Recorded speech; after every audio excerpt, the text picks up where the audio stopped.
I'm going to tell you why I'm getting rid of my Easton Axis Arrows, and I'm now going to be shooting these Sirius Apollos. I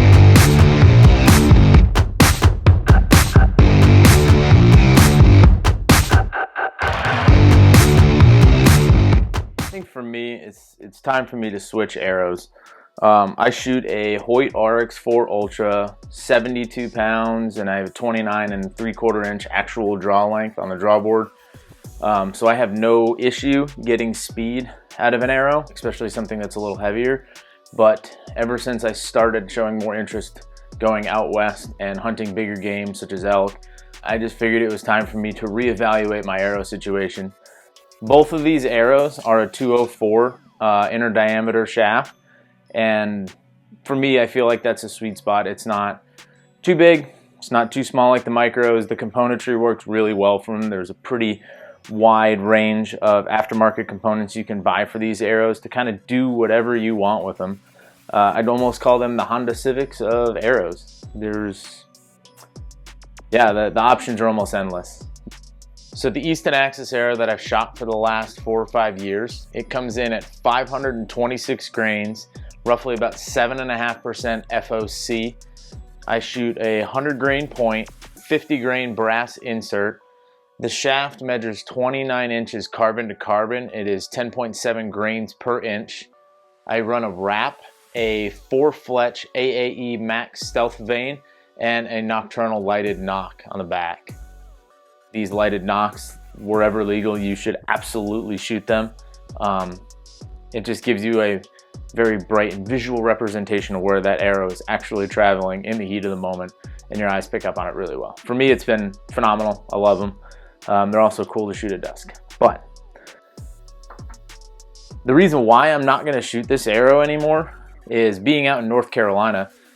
Everything I've shot has been whitetails, turkeys. It's still big game, but I have kind of had this fascination to go out west and do more elk hunting, or do elk hunting in general. Last year was the first time I went, and I went rifle hunting, and it was awesome. I was able to successfully harvest a cow.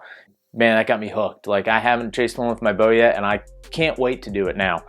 I'm gonna try to slip out there sometime in the middle of the racing season, in between races, and get out to Colorado and hopefully get it done. But I kind of want to change this whole setup I got and move to something a little bit different.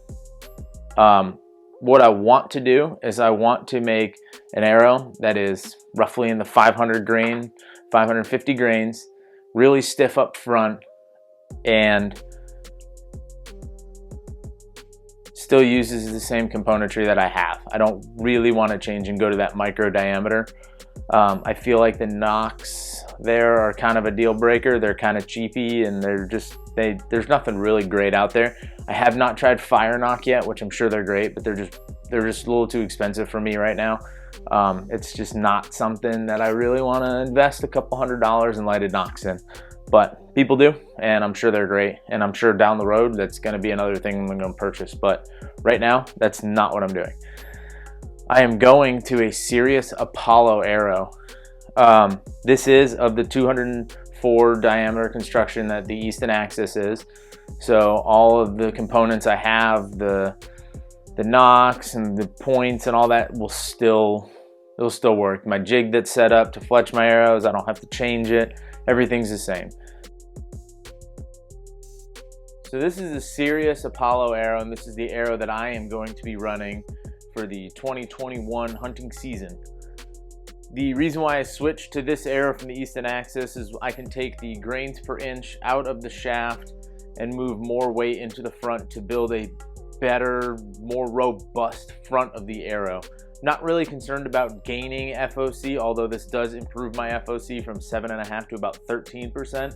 And there are benefits to running higher FOC, but that's not why I'm doing this. I'm not chasing FOC. I'm just chasing a more rigid platform in the front that my broadhead screws into and that actually impacts the target. So what I'm running is I'm going to continue to run a 100 grain point.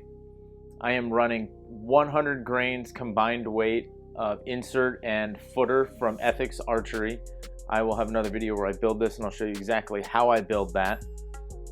I am running this Sirius Apollo shaft, which is 28 inches cut carbon to carbon. I could go a little shorter than I could on my Axis, and the way that this footer system works, it actually moves the broadhead out a little bit, so I could cut a little bit of more carbon off of it, which also helps stiffen an arrow up. I am running, and I will continue to run, a wrap on the back of it. First, I just like the way it looks. It's easier to see the arrow in flight, and it's easier when you go to, if you do knock some of these vanes off, smacking them on targets, catching them on a limb, it's easier to just pull the wrap off than it is to try to strip and potentially damage the shafts and dig into the carbon with your blade. I've done it before and just ruin some arrows. So I am also shooting the boning heat vane on the back of it. It is smaller than the AAE Max Stealth vane, which I like. I'm also going to continue to ride a lighted nock. I believe there's no reason why you shouldn't run one, and they're easier to see in the heat of the moment when you shoot your arrow at your intended target. In the heat of the moment, it's just a lot easier to see that. So that is why I'm switching. I'm just trying to take weight from the arrow and build a more robust front end.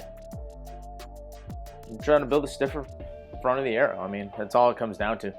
200 grains I feel like is the most I'm gonna go. I'm not really gonna dig into the 200 grain points on top of another 100 grain point weight and get up into the 300s. If I were to spine up in this to a 250, it would bring my grains per inch back up to 10.7, and I might as well just shoot the Axis, because I have a bunch of those, and rebuild them with a more point weight. But that's not the intention of this. The intention of this is to keep my 525-ish grain arrow weight at 272 to 280 feet per second. And this Sirius Apollo arrow checks all the boxes for that. I will keep you guys updated. I will also come out with a build video of this, how I build this arrow from start to finish, from cutting the shafts to gluing in the inserts to how I wrap it, how I fletch it. Hopefully that helps.